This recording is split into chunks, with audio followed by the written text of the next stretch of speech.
Olá, irmãos, sejam bem-vindos à Escola Bíblica da Igreja Batista Brasileira em Washington, D.C. É uma alegria para nós estarmos juntos para estudarmos a boa palavra de Deus, a Bíblia Sagrada. Nosso desejo é que os estudos aqui trazidos contribuam para a edificação da sua vida. E se você quiser entrar em contato conosco, você poderá fazer isso através dos nossos endereços eletrônicos. Que Deus te abençoe. Vamos à nossa lição?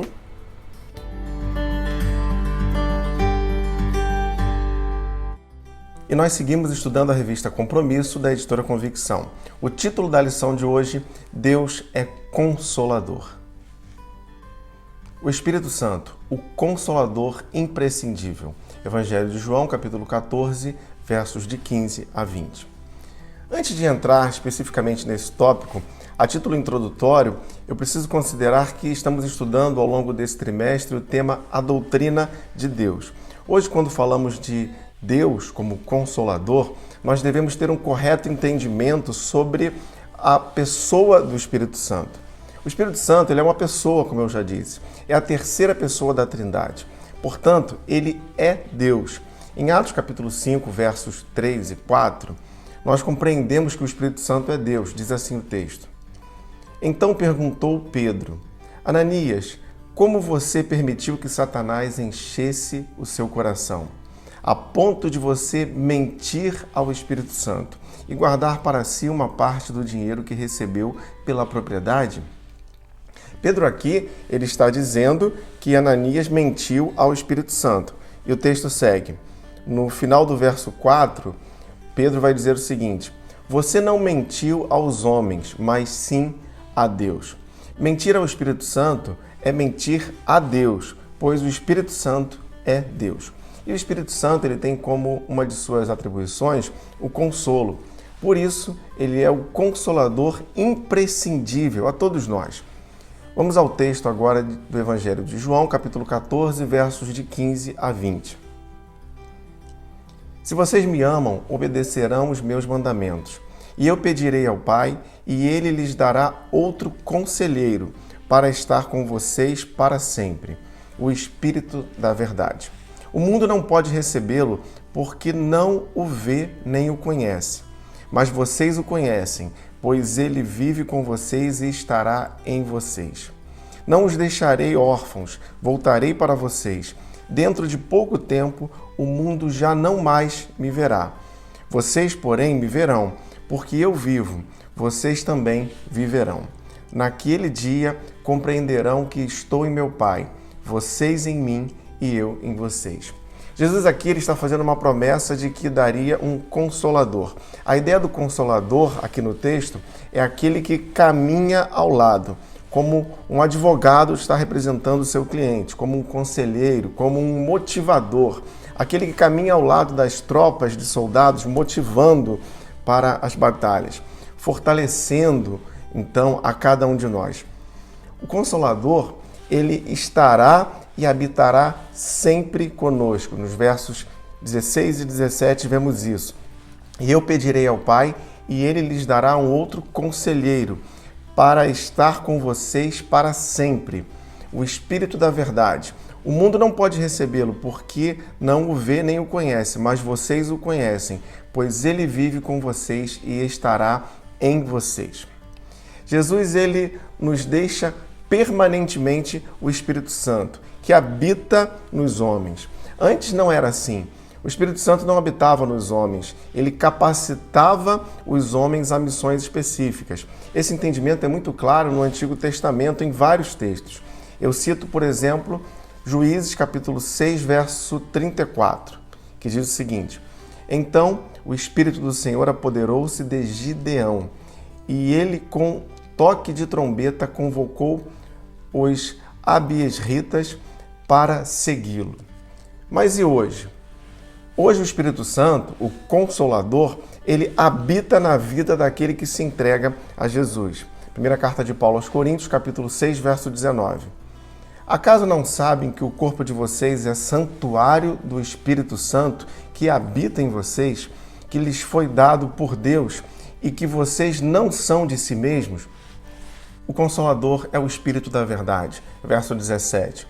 O Espírito da Verdade O mundo não pode recebê-lo porque não vê nem o conhece, mas vocês o conhecem, pois ele vive com vocês e estará em vocês. A verdade é uma pessoa, a verdade é Jesus. Jesus mesmo disse isso: eu sou o caminho, a verdade e a vida. O Espírito Santo, o Espírito da verdade, nos guia a Cristo.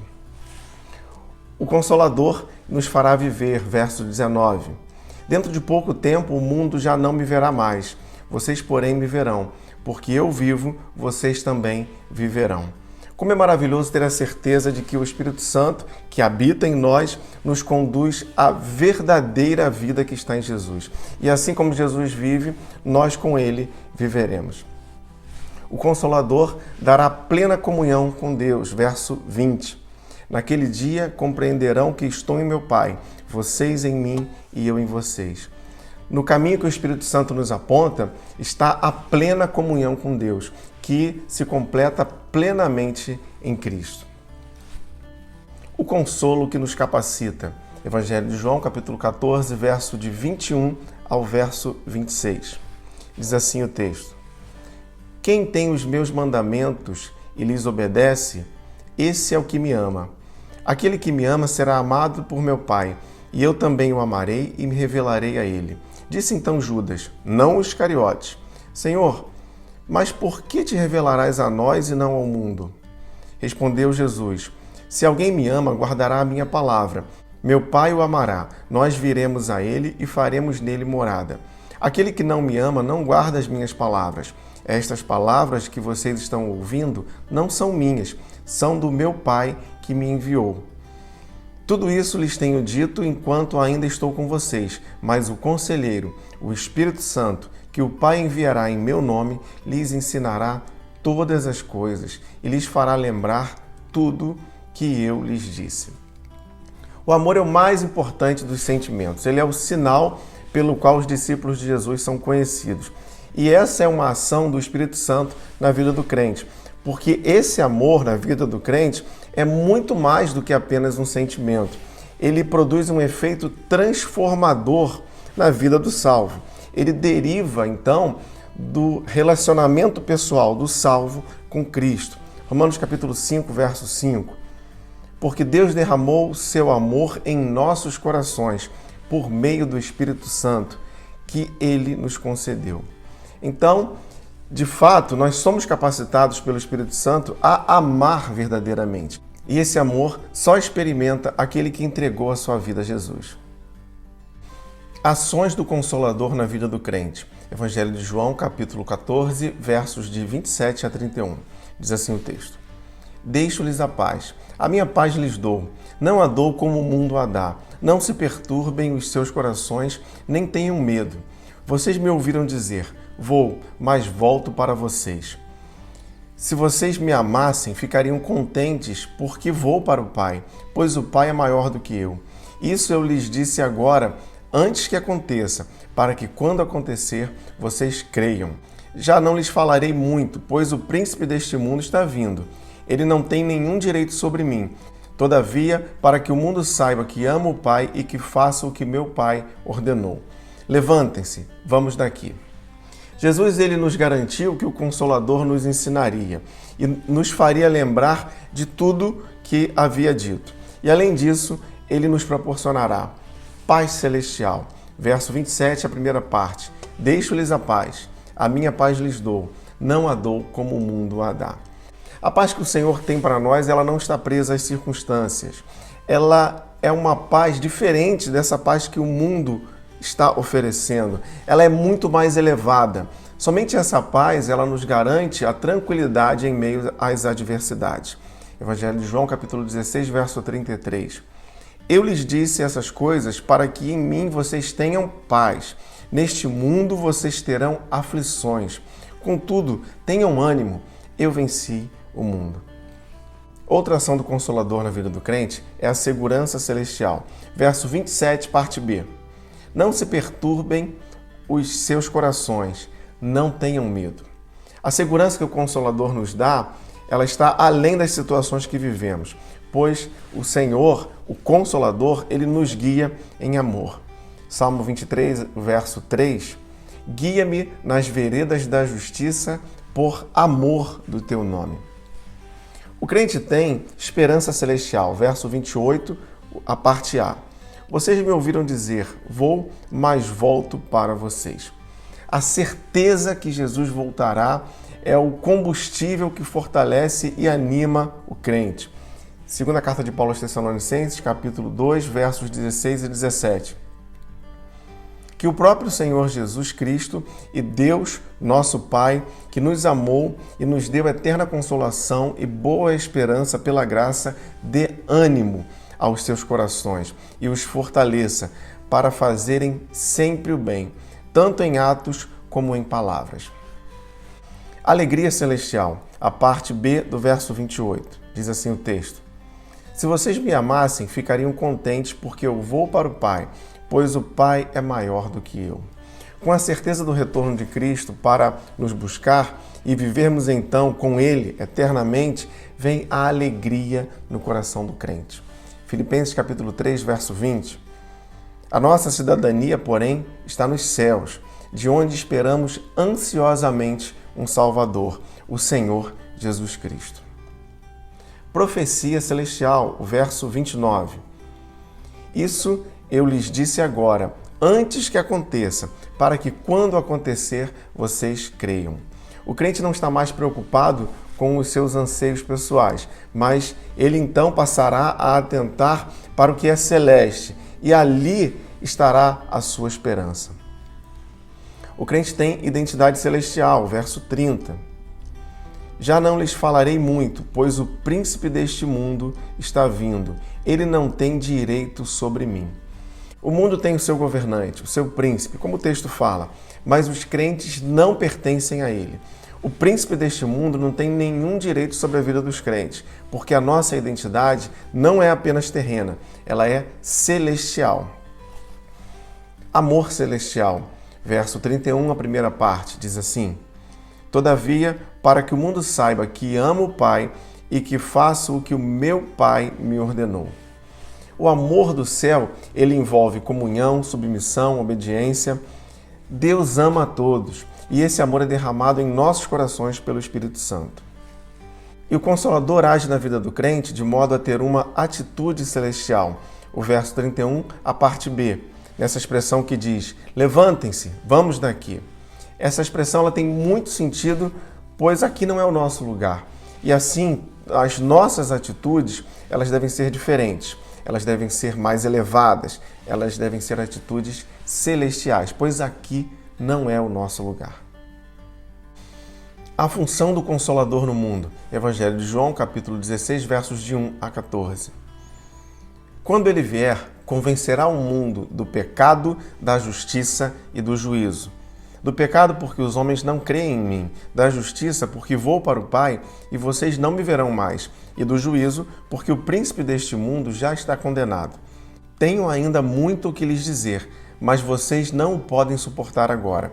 Mas quando o Espírito da verdade vier, ele os guiará a toda a verdade. Não falará de si mesmo, apenas falará o que ouvir e lhes anunciará o que está por vir. Ele me glorificará, porque receberá do que é meu e o tornará conhecido a vocês. Nesse trecho que nós lemos, eu quero destacar aqui o verso 8, que diz: Quando ele vier, convencerá o mundo do pecado, da justiça e do juízo. É o Espírito Santo que tem a função de convencer o homem dos seus erros, da necessidade de justiça e do juízo divino. Ele não está limitado, então, ao tempo ou a uma situação, mas ele age na mente humana, levando o homem ao arrependimento. E eu destaco também o verso 13, quando diz: Ele os guiará a toda a verdade. O Espírito Santo, ele nos leva a Jesus, que é a verdade. O Consolador e a sua ação na vida dos crentes. Evangelho de João, capítulo 16, versos de 8 a 14. A vida cristã autêntica só é possível através da ação do Espírito Santo nos crentes e também na igreja. Ele conduzirá a toda a verdade. Verso 13, a primeira parte. Mas quando o Espírito da verdade vier, ele os guiará a toda a verdade. Nós, enquanto crentes E como igreja, precisamos caminhar nessa verdade, que é Jesus. Não falará de si mesmo, mas dirá o que tiver ouvido. Verso 13, parte B. Não falará de si mesmo, falará apenas o que ouvir, diz assim o texto. O Espírito Santo, o Consolador, ele nos coloca em sintonia com a Trindade. Anunciará as coisas que hão de vir. A parte C do verso 13, que fala justamente sobre isso. É através da onisciência divina, e já explicamos aqui que o Espírito Santo é Deus, a terceira pessoa da Trindade, que o Consolador nos orienta sobre o tempo certo de cada coisa. Ele glorificará Jesus, verso 14, a primeira parte. Ele me glorificará porque receberá do que é meu e tornará conhecido a vocês. O Consolador aponta para Cristo, ele glorifica Jesus. E assim deve ser também em nossas vidas e na igreja. Cristo deve ser o centro. Ele receberá a Cristo e nos anunciará. Ainda no verso 14, a parte B, porque receberá do que é meu e o tornará conhecido a vocês. É através da ação do Espírito Santo que nós conhecemos a Deus, que nós temos acesso direto ao Pai. O sofrimento e o reino de Deus, Evangelho de João, capítulo 16, versos de 16 a 25. Diz assim o texto. Mais um pouco e já não me verão. Um pouco mais e me verão de novo. Alguns dos seus discípulos disseram uns aos outros, o que ele quer dizer com isso?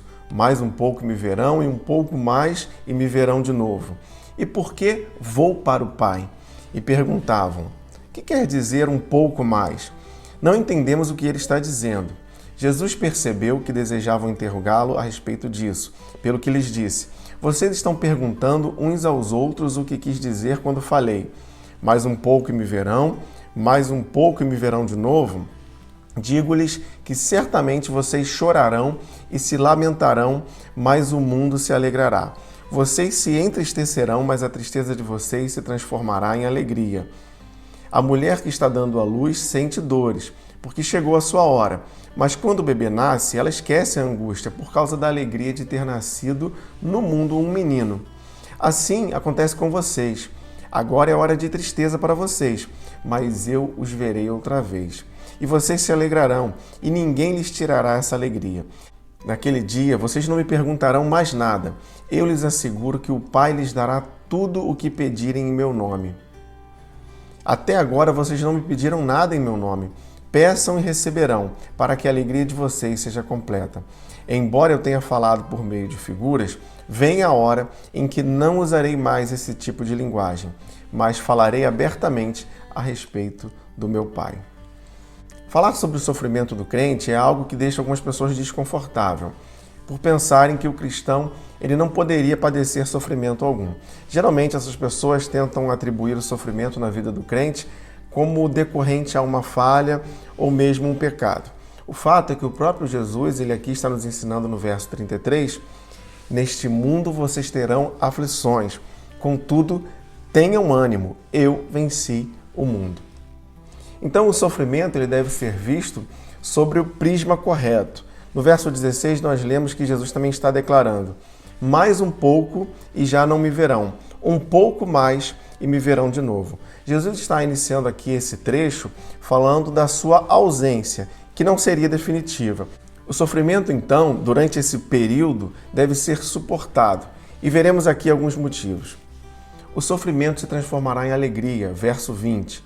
Digo-lhes que certamente vocês chorarão e se lamentarão, mas o mundo se alegrará. Vocês se entristecerão, mas a tristeza de vocês se transformará em alegria. Chegará o tempo em que todo sofrimento será transformado em alegria. O sofrimento faz parte do processo para a alegria plena, verso 21. A mulher que está dando à luz sente dores, porque chegou a sua hora, mas quando o bebê nasce, ela esquece da angústia, por causa da alegria de ter nascido no mundo um menino. Assim como as dores de parto são necessárias para que venha a vida, o sofrimento faz parte do processo que vivemos rumo à alegria plena.